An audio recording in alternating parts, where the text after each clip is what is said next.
Prepare-se. Algo está mexendo com os bastidores do futebol brasileiro, e não é qualquer notícia. É daquelas que podem abalar planos, virar negociações de ponta cabeça e mudar a rota de um clube que não aceita ficar para trás.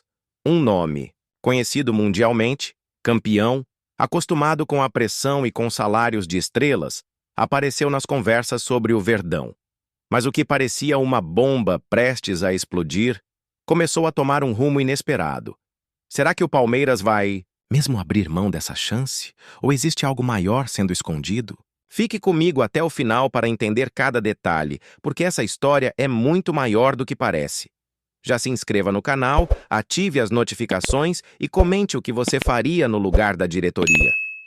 Nos últimos dias, o nome de Arthur Melo começou a circular como uma possível contratação do Palmeiras, segundo revelou o jornalista Jorge Nicola no portal do Palmeirense. Aos 29 anos, o volante com passagens por clubes gigantes da Europa ainda pertence à Juventus, da Itália, mas seu futuro por lá está praticamente descartado. A simples menção do seu nome ao lado do Verdão foi suficiente para agitar redes sociais, fóruns e grupos de torcedores.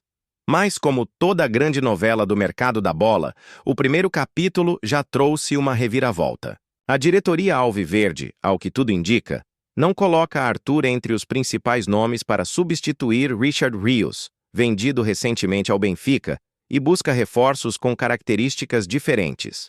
A pergunta que fica é: por que um jogador com tanto peso no cenário internacional não entra na lista prioritária do clube? A situação fica ainda mais interessante quando se observa que não é só o Palmeiras que monitora de perto o volante.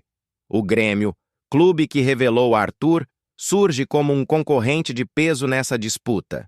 E não se trata apenas de nostalgia ou carinho pela história do jogador. O tricolor gaúcho conta com o aporte financeiro de um investidor disposto a abrir os cofres. Isso significa que, caso queira mesmo repatriar o atleta, o Clube do Sul tem condições de oferecer um pacote robusto, tanto em termos de contrato quanto de estrutura para recolocar Arthur no cenário nacional com força total.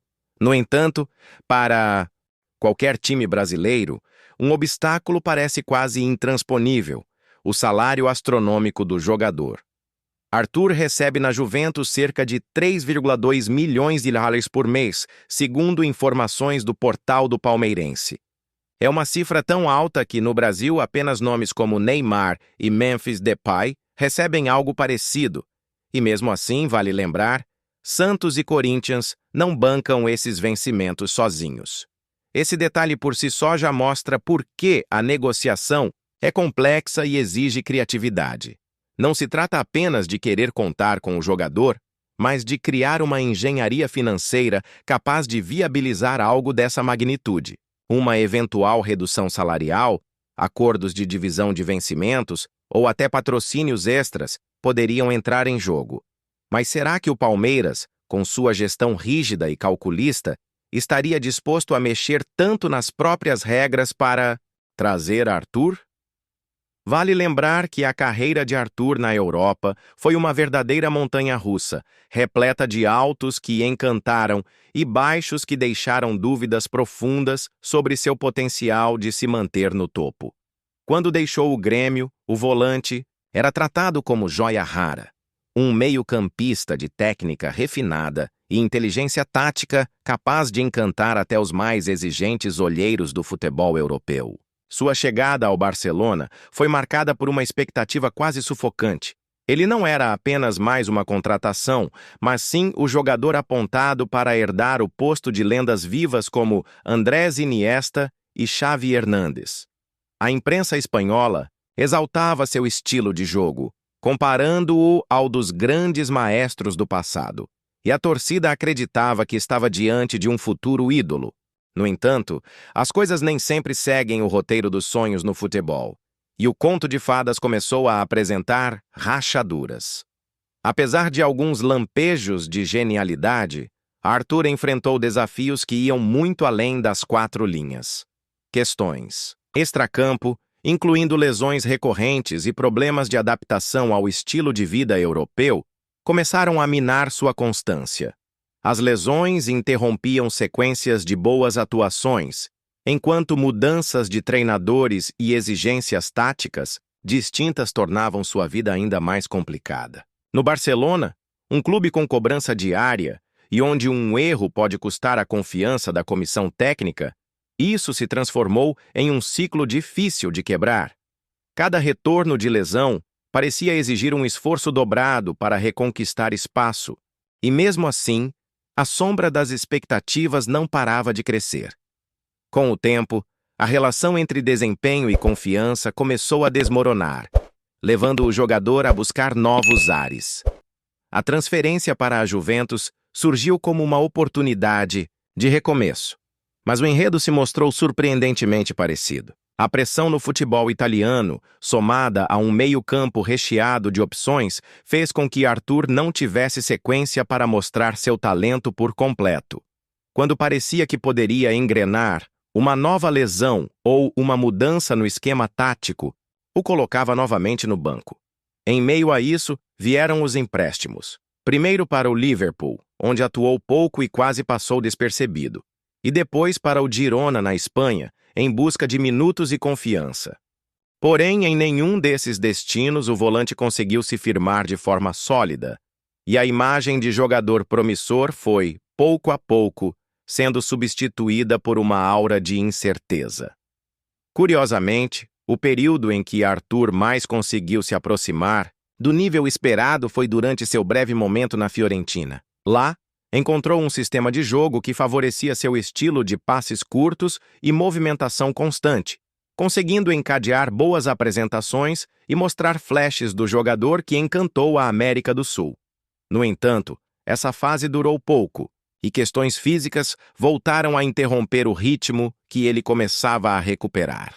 Foi um lampejo que reacendeu a esperança de que ainda havia muito futebol em seus pés, mas também serviu como lembrete cruel de que o tempo de adaptação e de paciência no futebol profissional é cada vez menor. Para clubes que investem alto, especialmente no Brasil, não há espaço para longos períodos de espera. É exatamente esse histórico, marcado por contrastes entre talento inegável e irregularidade preocupante, que coloca uma pulga atrás da orelha de qualquer dirigente disposto a apostar alto em seu retorno ao Brasil.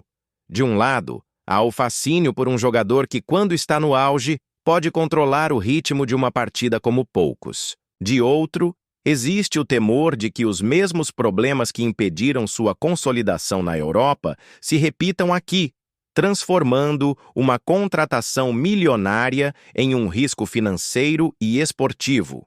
O dilema é claro: investir na chance de resgatar o brilho de um craque que ainda pode entregar muito, ou evitar a armadilha de apostar pesado em um nome que já provou ser, no mínimo, imprevisível.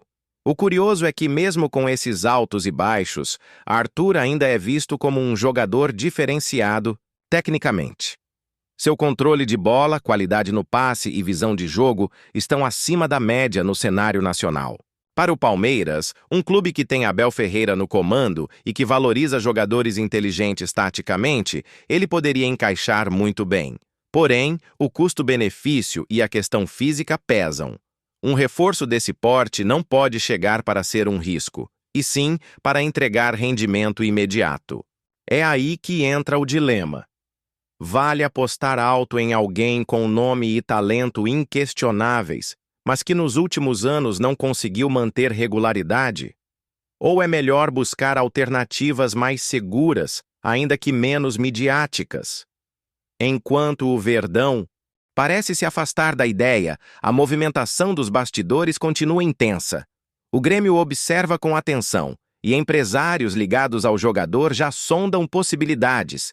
Na Europa, Arthur não tem mais espaço definido e a Juventus quer resolver sua situação rapidamente para não carregar um contrato pesado sem retorno técnico. Isso cria um cenário em que uma oportunidade de mercado pode surgir do nada, e quem estiver preparado poderá dar o bote. Por isso, mesmo que hoje as chances pareçam pequenas, no futebol as coisas mudam de um dia para o outro. Uma venda inesperada, um patrocinador novo ou até uma pressão da torcida podem mudar a postura da diretoria. O fato é que a torcida do Palmeiras ficou dividida. Parte dela acredita que seria um luxo ter Arthur Melo vestindo o manto alviverde, reforçando um elenco já competitivo. Outra parte teme que seria um investimento arriscado, com alta probabilidade de não compensar financeiramente. Enquanto isso, Abel Ferreira mantém o foco no elenco atual e no planejamento do clube para a temporada, sem deixar escapar se, nos bastidores, já deu seu parecer sobre o volante. E é justamente essa mistura de incerteza, oportunidade e pressão que mantém o assunto vivo. Porque no futebol, o que parece improvável hoje pode virar manchete bombástica amanhã. Então, inscreva-se no canal, ative as notificações e diga nos comentários: você acha que o Palmeiras deveria abrir os cofres por Arthur Melo ou deixar essa bomba estourar na mão de outro clube?